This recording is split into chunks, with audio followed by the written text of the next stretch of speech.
Ever wondered why communism, a concept so alluring in theory, has stumbled so dramatically in practice?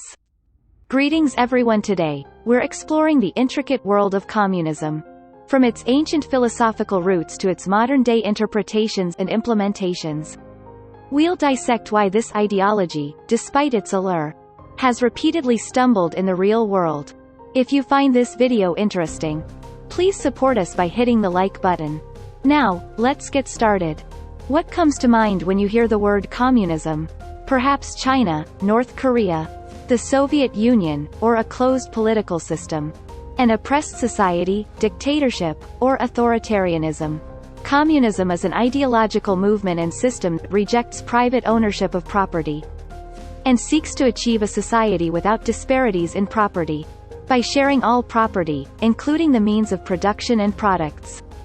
In simple terms, it is the idea that all land and property belong to the state, and that what is produced is distributed equally. Communism is derived from the Latin word commune, meaning common property.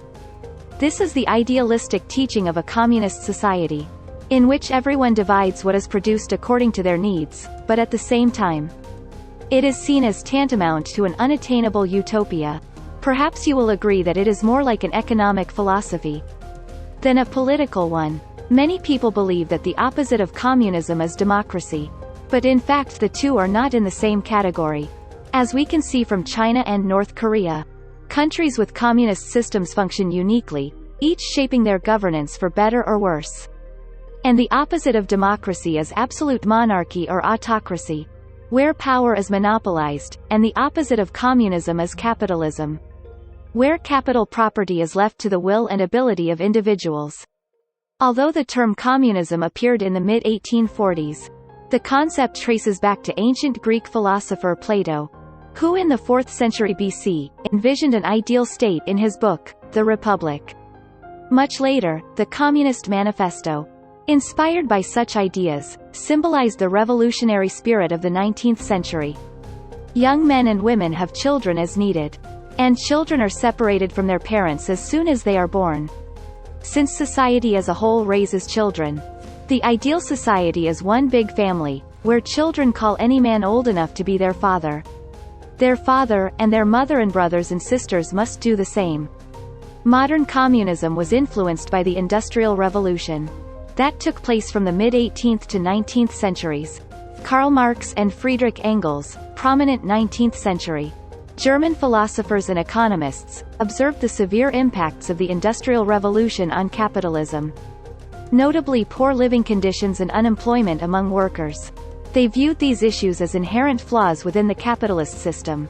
He then proposed communism as a way to fundamentally solve these problems. Marx and Engels published their historic work, The Communist Manifesto, proclaiming a proletarian revolution across the world. Marx and Engels wrote, "All history to this day is the history of class struggle. Proletarians of all nations, unite," and urged workers to unite and rebel.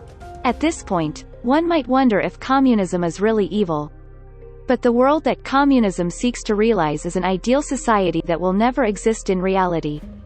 The utopian vision of communists, which involved a society managed in a way that denied individuality in favor of eliminating inequality, encountered limitations that went against human nature, such as the abolition of property rights, and came to be recognized as regressive and inhumane after the Cold War era. The Communist Manifesto, published in London at the end of February 1848, proclaims what a communist society is: a critique of capitalism, overcoming the theoretical and substantive limitations of the class struggle of the past, and the scientific basis for the development toward communism. Chapter 1 explains the revolutionary meaning and limits of capitalism and the emergence of the bourgeoisie, while Chapter 2 describes the relationship between workers and communists, the demands of communists, and refutes the ruling class criticism of communism. The third chapter criticizes some socialists, and the final chapter describes how communists should face the progressive democratic forces. Shortly after the publication of the Communist Manifesto, popular uprisings broke out in Europe. Although these events were not directly related, The Communist Manifesto was the document that best described the revolutionary spirit of the time. Following the deaths of Marx and Engels in the late 19th century, Marx's followers divided into two camps: revisionist Marxism, which pursued a gradual shift towards socialism, and revolutionary Marxism, which included the leaders of the Communist Russian Revolution. Leading figures of the revisionist camp included Eduard Bernstein, leader of the German Social Democratic Party, while the revolutionary camp included Vladimir Lenin of Russia in the early 20th century. Russia's economy was primarily agricultural and its industries were small. In Russia, which at the time was closer to feudalism than capitalism, most peasants were employed by the aristocrats who owned the land. Peasants had to pay high taxes, and workers had to endure harsh working conditions. Furthermore, with the outbreak of the Russo-Japanese War and World War I, the anger and frustration of the workers grew and grew. Then, in February 1917, working class women went to town to protest food shortages and excessively high bread prices. Demonstrations by the hundreds of thousands followed, and military leaders sided with them. The February Revolution led to the abdication of Tsar Nicholas II of Russia, and the collapse of the monarchy. Seizing the moment, the Russian Social Democratic Labour Party aimed to fundamentally transform the nation's system. Lenin was the principal architect of this plan. Lenin made his own changes to Marx's communist theory and transformed the party's ideology into Marxism-Leninism. And his plan succeeded. Although the demonstrators called for democracy, the Bolsheviks, under Lenin's leadership, staged a coup d'état, seizing control of the state. Lenin was the first to interpret Marx's theories as substantive production. But as it turned out, Lenin's government was neither popular nor fully Marxist. Lenin attempted to abolish private property ownership and make all farms government property. But the results were disastrous. When this policy led to continued food shortages and a shaky economy, the people again complained. Left with no choice, he implemented the new economic policy in 1921, which once again legalized private property. He began to trade with the capitalist states, which led him further away from Marxism. Then, when Lenin died in 1924, Leon Trotsky and Stalin confronted each other for the position of successor. Trotsky's priority was world communism, while Stalin's was domestic communism. The winner of this battle, as you all know, was Stalin. In 1928, Stalin repealed Lenin's new economic policy, and announced a 5-year plan to increase total industrial output by 250% in just 5 years. However, this plan also failed.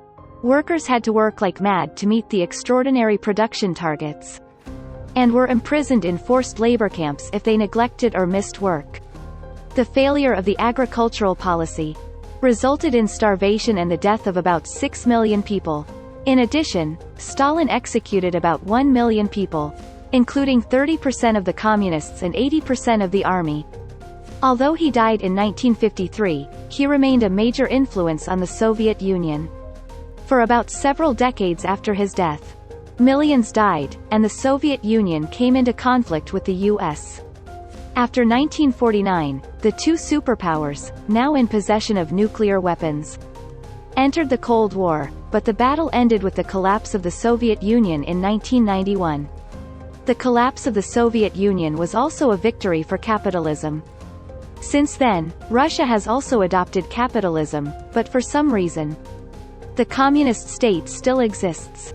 In China, Mao Zedong embraced Marx and Lenin's ideology, launching major industrial and agricultural reforms. Regrettably, these reforms resulted in the deaths of tens of millions. Later, Deng Xiaoping introduced a socialist market economy system in China, and the economy recovered. Meanwhile, North Korea, the epitome of former Soviet-style communism, maintains one of the most isolated and repressive regimes in the world. However, the North Korean system differs from Marxism-Leninism. While Marxism-Leninism implies the disappearance of classes, including political parties, in North Korea the ruling class continues to exist. Today, North Korea is neither socialist nor communist, but simply a Kim family system. In conclusion, communism, often misunderstood, is not the antithesis of democracy nor inherently dictatorial. Its core ideas have an undeniable appeal. So many people have been attracted to communism in the past. However, no leader has ever achieved a proper realization of this ideology, and as long as humans have the will, it will never be possible to achieve it in the future. Unless a world in which machines completely dominate humans comes along.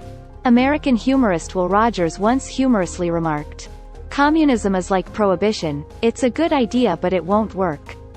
Highlighting the complex perceptions of communism. History reveals that communism, despite its theoretical appeal, has frequently faltered in practice. It appears that the wise figures in history often prioritized the pursuit of happiness over mere knowledge and theory. This was about communism failing in its pursuit of utopia. Thank you for watching. Don't forget to like, comment, and subscribe for more insightful content. Take care and see you in the next video. Goodbye.